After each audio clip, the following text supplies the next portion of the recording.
अस्सलाम वालेकुम। कैसे हैं आप सब? उम्मीद है कि सब खैरियत से होंगे। मैं भी अल्लाह के फ़ज़ल से बिल्कुल ठीक हूँ। आज की इस वीडियो में आपके साथ बहुत सी किचन टिप्स शेयर करूंगी जिनमें सर्दियों की सौगात सूप बनाने की कई टिप्स हैं। असली और नकली शहद की पहचान, इसके अलावा सालन को नरम व मुलायम बनाने और पालक और साग से मुतल्लिक भी कुछ टिप्स हैं। वीडियो को एंड तक पूरा लाजमी देखिएगा। सूप बनाने के लिए बेहतरीन टिप्स। सूप को तेज़ आंच पर पकाने की बजाय हल्की आंच पर पकाएं ताकि जो यखनी वगैरह है वो अच्छी तरह से निकल आए। अगर सूप में सब्ज़ियाँ शामिल कर रहे हों तो सब्ज़ियों को ज़्यादा देर नहीं पकाना चाहिए। सूप को गाढ़ा करने के लिए कॉर्नफ्लावर का इस्तेमाल किया जाता है और कॉर्नफ्लावर शामिल करने के बाद सूप को ज़्यादा देर ना पकाएं, वरना सूप पतला होना शुरू हो जाएगा। इसके अलावा कॉर्नफ्लावर डालने के बाद आप प्लास्टिक या लकड़ी का चम्मच इस्तेमाल करें। सूप को गाढ़ा करना हो तो इसमें अंडे की जर्दी फेंट कर डाल दें। इससे सूप ना सिर्फ गाढ़ा हो जाएगा बल्कि इसका जायका भी अच्छा होगा। सूप के आखिर में कुछ लोग पूरा अंडा फेंट कर डालते हैं।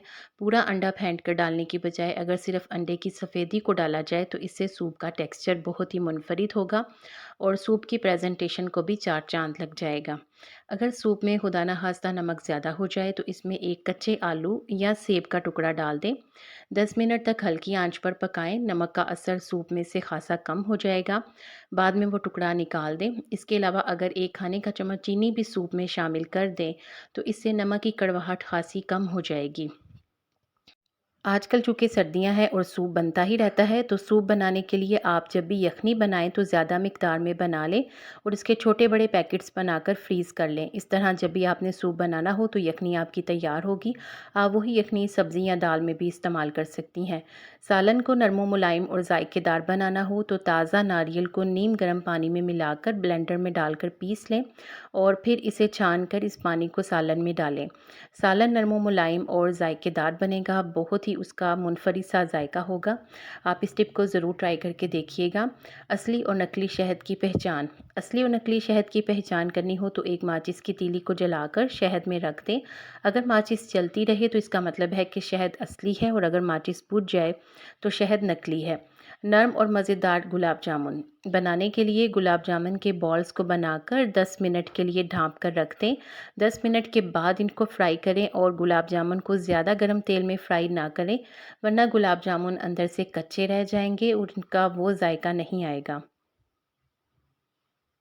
अंडा उबालना हो तो उबलते हुए पानी में ज़रा सा ऑयल डाल दें, बिल्कुल ज़रा सा, और अंडे को उबालने के बाद कुछ सेकंड्स के लिए ठंडे पानी में डाल दें। इस तरह अंडे का छिलका भी आसानी से उतर जाएगा और अंडा बगैर किसी डेंट के आपके हाथ में होगा। गुलदान में लगे फूलों में साबुन के चंद टुकड़े या फिर एस्प्रिन की एक गोली डाल दें या फिर जले हुए कोयले डालने से फूल काफ़ी देर तक तरोताज़ा रहते हैं और जल्दी नहीं मुरझाते।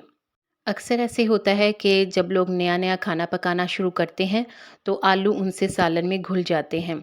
आलूओं को सालन में घुलने से बचाने के लिए अगर इनको काट कर, नमक लगाकर थोड़ी देर के लिए रख दें और फिर इनको धोकर इस्तेमाल करें, तो इस तरह ये सालन में घुलेंगे नहीं।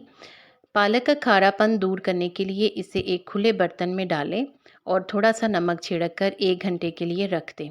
1 घंटे बाद आप पालक को 3 से 4 पानी धो लें, उसका सारा खारापन ख़त्म हो जाएगा। मेथी का खारापन भी इसी तरीके से और साग का खारापन भी आप इसी तरीके से ख़त्म कर सकती हैं। पौधों को बढ़ाने के लिए खाद का इस्तेमाल किया जाता है, लेकिन जो हमारे घरों में पौधे होते हैं उनको ज़्यादा बढ़ाने के लिए आप इनमें चाय की पत्ती डाल दें या फिर ठंडी चाय, जो कोई भी नहीं पिएगा वो आप पौधों में डाल दें या फिर अंडों के छिलके बारीक पीस कर डाल दें। इससे पौधे ज़्यादा तेज़ी से नशोनुमा पाते हैं। इसके अलावा चावलों को धोने के बाद जो पानी बच जाता है वो भी उसमें डाल सकते हैं और चावलों की भूसी मिली मिट्टी भी आप पौधों में डाल दें तो पौधों की नशोनुमा में इजाफा होता है। बैंगन या आलू काटते हुए हाथों पर जामनी रंग आ जाए तो नमक मलकर धोने से यह रंग ख़त्म हो जाता है। आपको इन टिप्स में से कौन सी अच्छी लगी है, कमेंट में अपनी राय का ज़रूर इजहार किया करें। वीडियो को लाइक कर दें ताकि मेरी मज़ीद हौसला अफजाई हो जाए और अगर चैनल भी सब्सक्राइब नहीं किया तो सब्सक्राइब करते जाएं। शुक्रिया।